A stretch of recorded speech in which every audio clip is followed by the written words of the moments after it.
love to recognise the traditional owners of this land on which this most amazing creature lives, the Whadjuk Noongar people, and pay my respects to their elders past, present and emerging. This talk, or this whole afternoon, is about partnerships. It's about working together. And if ever there was an example of where you need a partnership, this is it. We've got a turtle that lives across the whole of the southwest, and it's in danger. And so far, when we first started, there was me, and there was Anthony, and there was Stephen Beattie looking at an academic project as to what we could do about this, and we weren't going to get very far, were we? Except for finding out what the issue was. But then we joined with Cockburn Wetlands Centre and the WA Wildlife, but most importantly City of Cockburn, and put together something that we've been talking about at the WA Wetlands Conference now for some years, turtle trackers, and how we can engage the community, more partnerships, to help save the turtle at Bibra Lake. And I'd really like to thank all of the people that have been involved in that. It's just been amazing. And what we have achieved is also amazing. So not only have we saved some turtles, which of course is the important thing to do, but we have developed a program with all of those different partners in a fairly small program so that now we can build it up. We can send it out there to something that we can be confident we will know that will work across that very large area involving a large number of people. We never ever could have done that if we hadn't even started with the partnerships and the people who we were going to need to, those kinds of partners and those kinds of people we were going to need when we expanded it out to the whole program. So I was absolutely gleeful the other day when I was trying to put this slide together and I couldn't fit in all the logos. Yeah! And we now actually have more logos to go on there because more people are joining us. So what on earth are you talking about, Jane? What's that thing? Just recently, at the end of 2021, we have started to develop the Saving Our Snake Neck Turtle program. And this program is in as a Lottery West application at the moment, where I'm standing here in front of you with bated breath, with all my fingers and toes crossed, just about to fall off the podium because I'm not balancing very well, to hope that we will get this program up and running. And as you saw in the previous slide, we have got support not only from the people that started this program, but also a whole lot of NRM groups, a large number of councils, state government agencies, and then people like WA Wildlife who can actually provide us with that veterinary background as well. And of course the Wetlands Centre who have been so involved in the education aspects. So this is the program that we have. It's got 5 different parts. You can see there the range over which the southwest snake-neck turtle covers. And there's 5 different programs there. And it's TurtleSAT that we're going to be talking to you about today. You've heard a lot in the past about turtle trackers, and we're going to be sending out turtle trackers across the whole of the range, we hope, over the course of the program. So the turtle trackers that have been following our nesting turtles and protecting their nests and ensuring that hatchlings can get back to our wetlands, we're going to be doing that across the whole of the range. But that will depend, of course, on that Lottery West funding. And we're also going to be engaging the community in research. We're going to be doing range-wide surveys to see what the state of the turtle is across the whole of its range, not just within the metropolitan area where Anthony has been doing his research up till now. And we hope with all of that information, we will be able to create, with workshops, once again with all of our partners, get all of that information together to develop practical on-ground programs so that we can save this turtle from extinction. Because the problem at the moment is that all of our nesting turtles are going out there and nesting, but there's no juveniles. Either the nesting turtles are being attacked, or the nests are being dug up and the hatchlings aren't making it back to the nest. So, in all of these things, we were told at the beginning that this was meant to be interactive, so we're going to make it interactive. And congratulations, folks, you are going to be the first of our Saving Snake Neck Turtle program to be involved with the, to download and start using the TurtleSAT program. So let's move on. What do we aim to achieve from this program? Obviously, we want to expand turtle trackers across Southwest. We want to engage everybody. So when we talk about partnerships, we often think about organisations, but this is partnerships with the whole of the community of the Southwest to engage them in being able to conserve this turtle. We want to know more about the turtle. We know a lot about the turtle now, thanks to Anthony, in regards to what happens in the metro area, but we don't really know a great deal outside the metro area.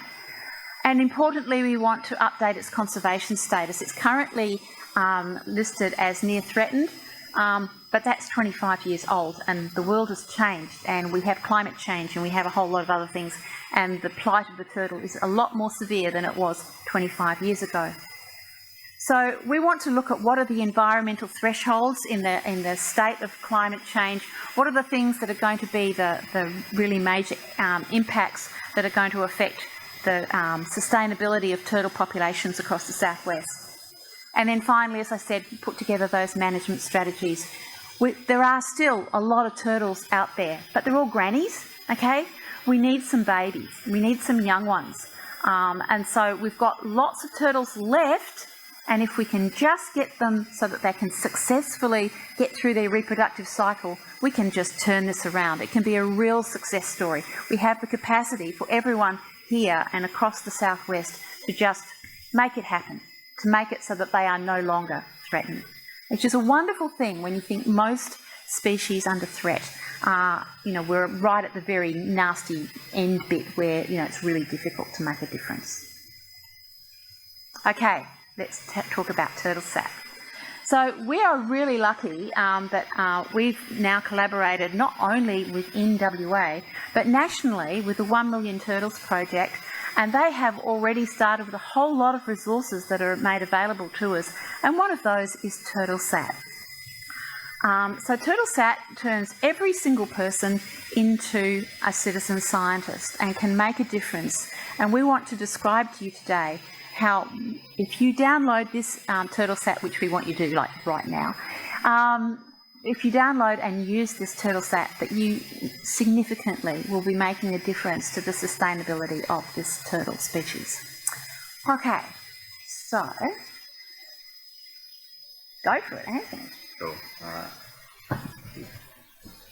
So like I said, this is the app that's hopefully going to help us change the future of this turtle. So obviously if you can start downloading it, if you got a phone, and then wherever you are throughout the range you can use it. We've already seen a massive kind of uptake just in the past year. So the turtle trackers that we have in Bibra Lake have been using this, and we went from about maybe 10 observations in the past 5 years to I think now just within Perth, or the Perth area, we've probably got a couple hundred. That's pretty cool. So yeah, essentially, yeah, it can be hard to find. You might have to scroll, but it should be in both the Android and Apple. It doesn't look like that. When you download it. Yeah, it might be a black and white logo, and yeah. So this is the new one that when you open it should pop up, but the logo might be old.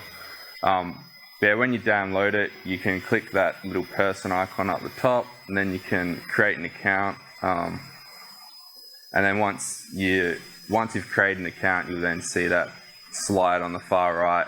And yeah, so you can see all the different dots, they're turtle observations, and you can see within WA we've got quite a few more now. So there was probably, like 10 before.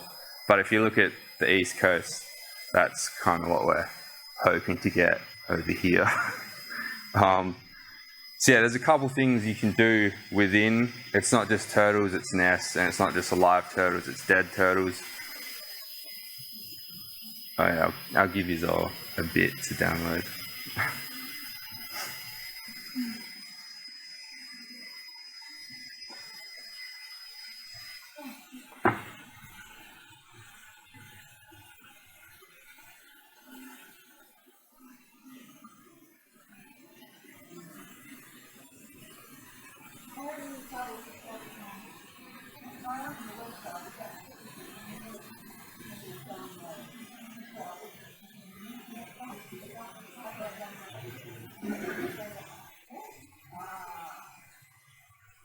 So yeah, there is also a website. So if you don't have a phone, but you are wanting to contribute while you're walking around your local lake or river and you see a turtle, you then can actually go home and log into the website and put in your data as well. And it'll ask you, like, it'll have a map and you can zoom in and click and say the date and time and things like that. So you don't have to use the app, but the app just means you can do it on the spot and you don't forget by the time you get home, kind of thing.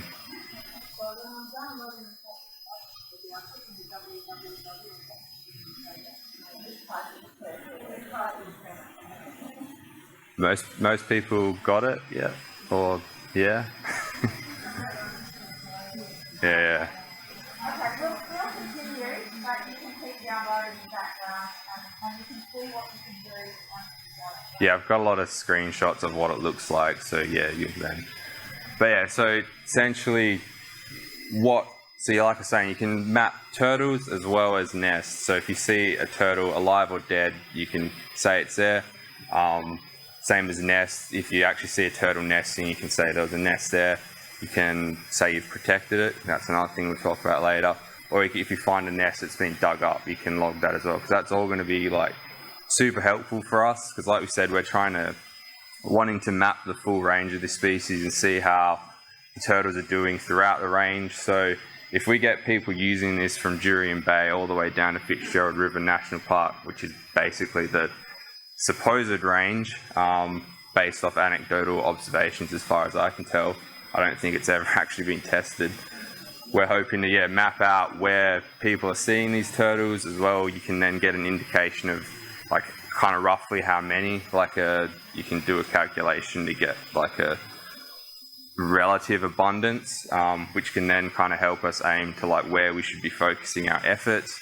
You'll get hotspots of turtles, you get hotspots of nests, you get hotspots of predation.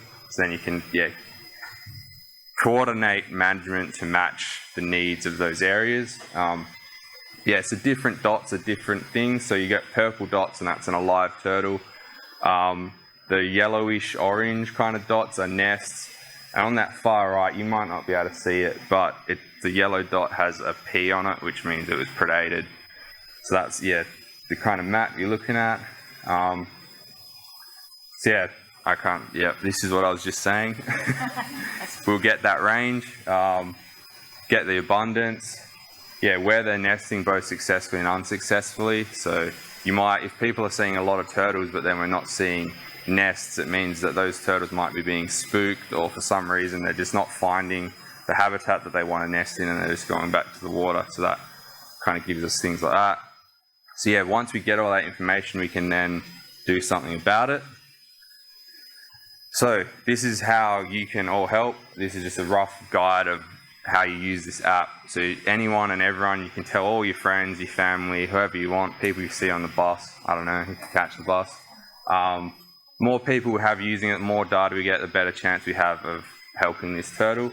So once you've logged in, your all kind of thing, you can click that map turtles, and then it'll take you to the map, and then up the top there, you can click add data. So that's when you can start adding your own stuff. That'll take you to the next one, which is turtle or nest. So if you do see a turtle and it is nesting, you'd probably do the turtle first and then the nest. Up to you. So this one is turtles. So you've clicked turtle sighting, and then all these things are going to pop up as a scroll. So if you're not doing it like basically the turtle's in front of you, you can go back and add the date and the time that you saw it.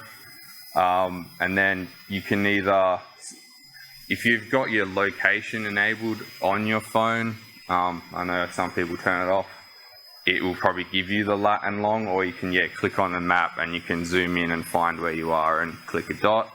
And then so it's got the number of turtles within 10 meters of you. So some people might be walking a distance of the full river, or they might be walking a lap around like a lake, and so zeros are just as important as 1s to 10s, however.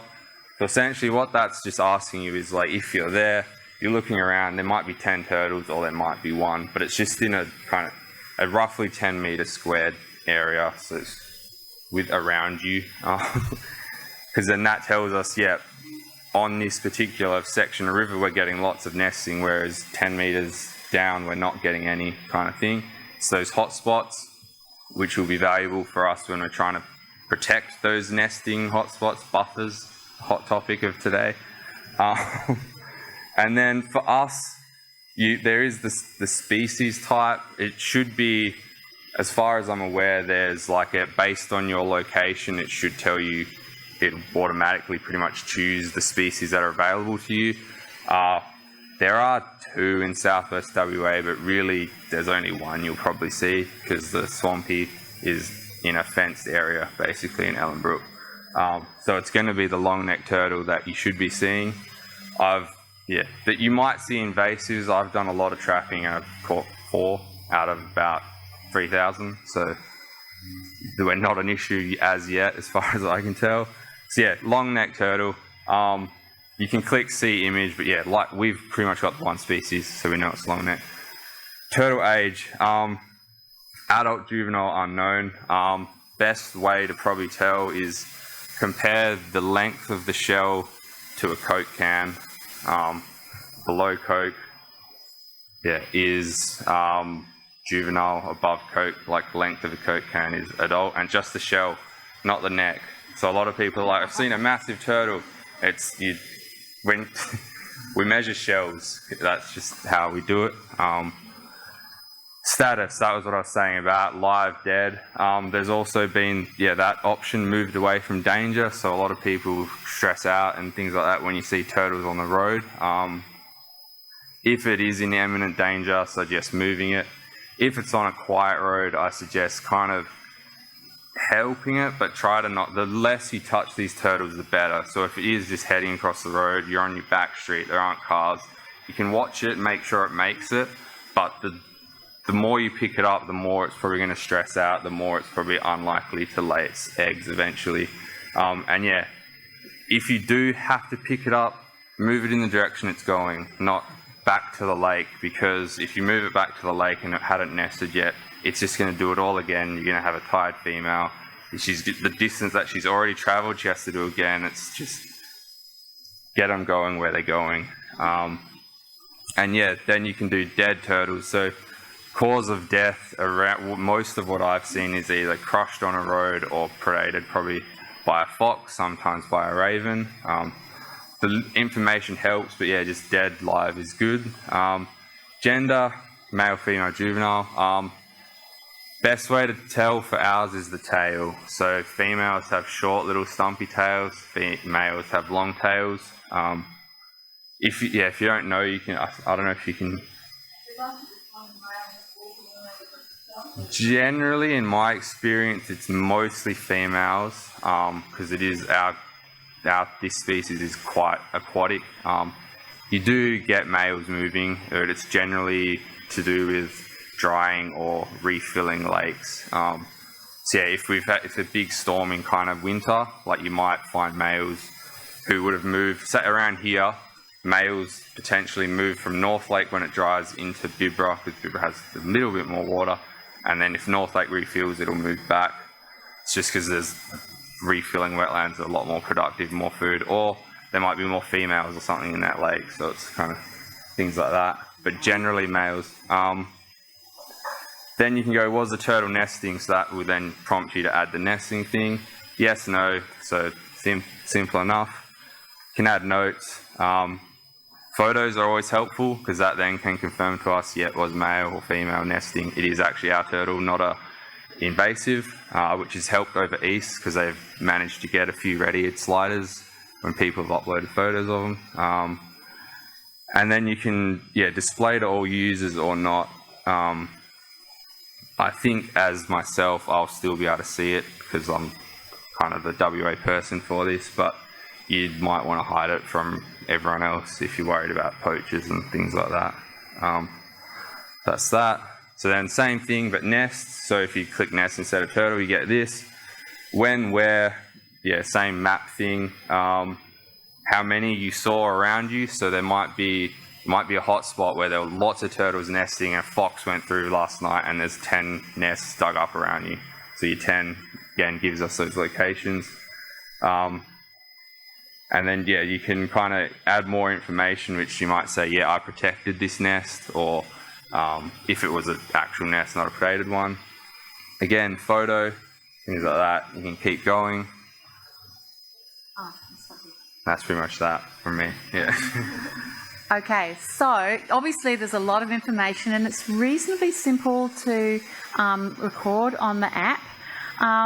We're going to be having a whole lot of prompts through social media as to when things might be happening once the Saving Our Snake Neck Turtle program gets underway. At the moment, the thing that you can do, actually, I will show the video, I think, because we've got just enough time. What you can do at the moment is you can log predated nests, because that's what you're most likely to be seeing now. Nesting females occur during the spring season, and that's all done and dusted. We might be getting some hatchlings in a few months, but that's not going to be happening now either. So the thing that you're probably going to be finding when you're wandering around is predated nests. So I just want to show you this video.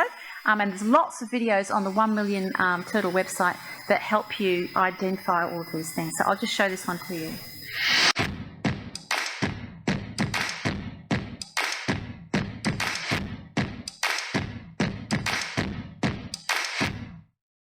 Each year, in spring and some in autumn, turtles come out to nest by digging a hole, depositing their eggs, and then returning to water.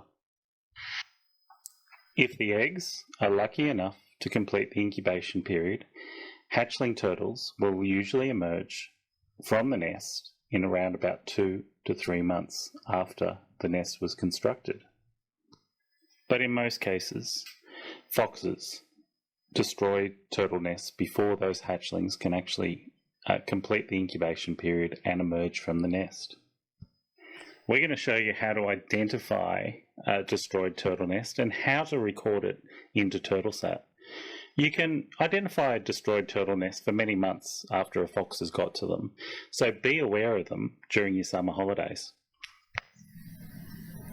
Hi citizen scientists. Here at 1 Million Turtles, we wanted to answer a few questions about what to do when you find a depredated turtle nest. The first one being, how do you know that what you've found is a turtle nest that's undergone predation?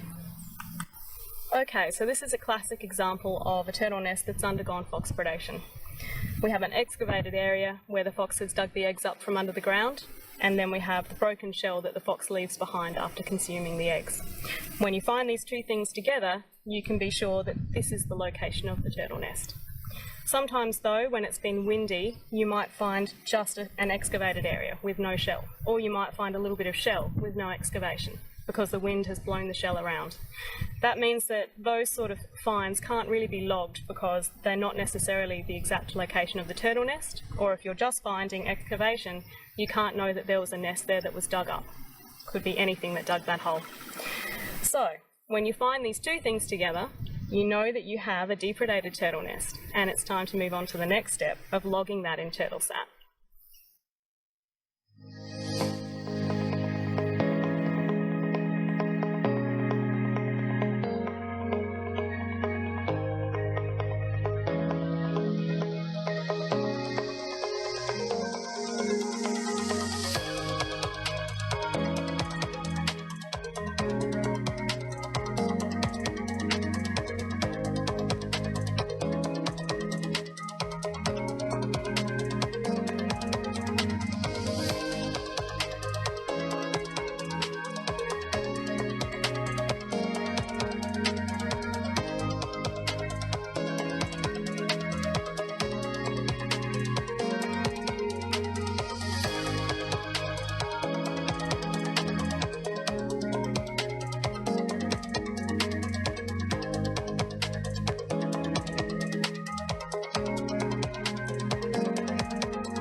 Okay, so you've logged your depredated turtle nest on TurtleSAT, you've taken a photo, and you've uploaded that to TurtleSAT as well.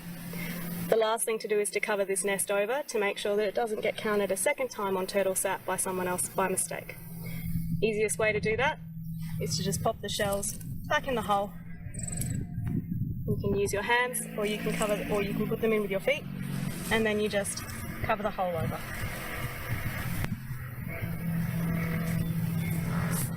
And you're done. Thanks so much for all your work in the turtle conservation space. Look forward to seeing you on TurtleSAT. You can. Okay, so we also, when we're doing turtle trackers, are going to be protecting the nest. You want to just grab we've got the appropriate mesh size and design that will enable the nest to be protected and not be dug up by foxes or any other animal. But the size of the mesh enables the little hatchlings to come out whenever it is ready for it to come through. Could you bring it forward? I can't see it. So you just put that in with 4 tent stakes, and here's one we prepared earlier, and that will prevent when you see a nest that hasn't been predated. Gorgeous, and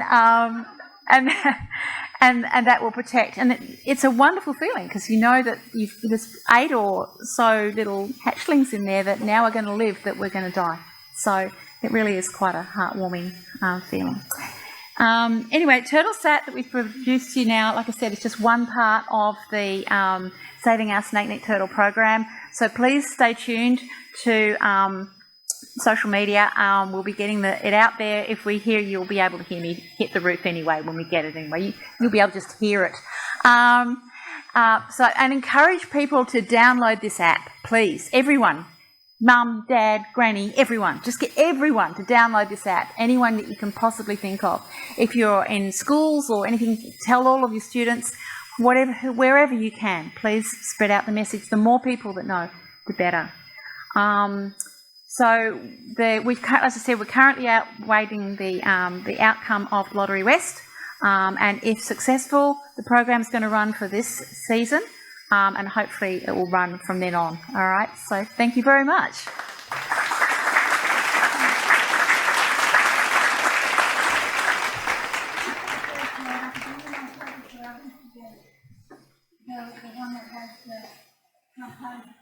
Yep.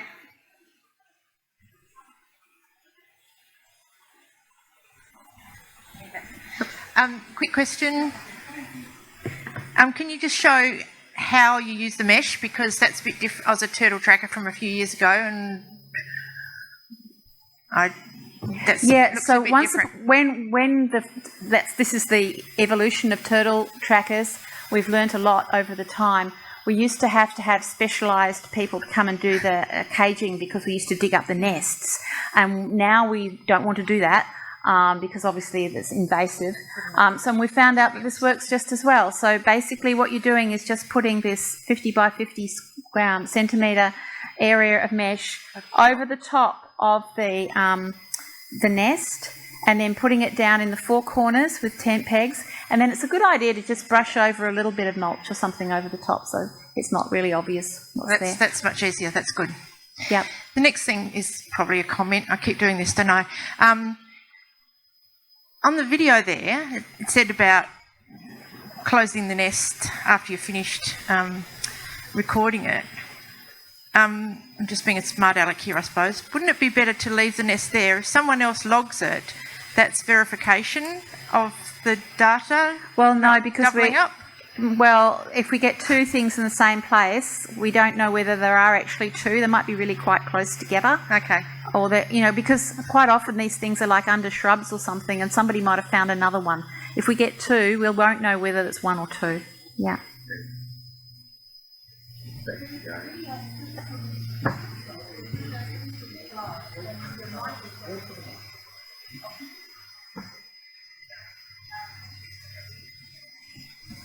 Yeah.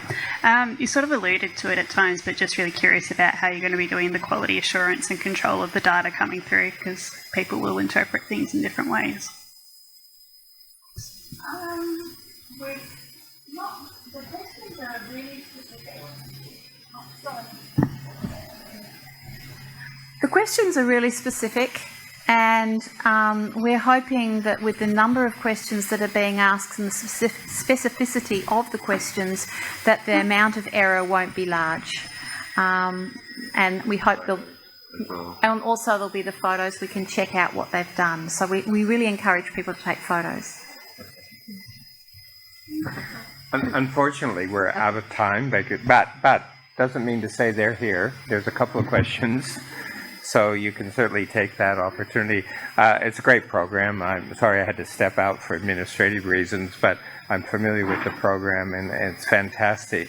There's a strong emotional attachment as well to bring in, but if any of you are also interested, we have been trying to get main roads to lower that speed limit on Hope Road. I've written letters, a number of others have written letters. You can certainly help us by stopping that rat run at the speeds that it's doing. It's madness that Hope Road has become a rat run. So if you take the time, go ahead and write into main roads and say, change it, slow it down. But thank you. Look forward to working with you for many years on this project.